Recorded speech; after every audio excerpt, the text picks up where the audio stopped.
Hello guys, welcome back to our channel. If your Minka Air fan remote suddenly stops responding and the fan no longer reacts to button presses, it can feel frustrating, especially when everything worked fine before. Sometimes the remote lights up but nothing changes on the fan, while other times only certain buttons seem to work and the rest feel completely unresponsive.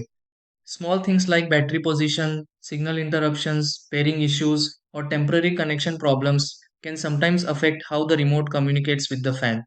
Before thinking you need a new remote, there are a few simple things worth checking because many response issues can improve after a quick refresh. Let's go through several easy steps that may help fix a Minka Airfan remote not working or responding.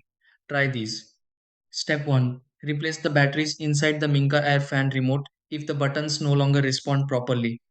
Step 2. Point the Minka Airfan remote directly toward the fan and make sure nothing blocks the signal path. Step 3. Turn off power to the fan connected to the Minka air fan remote for a short moment before restoring it.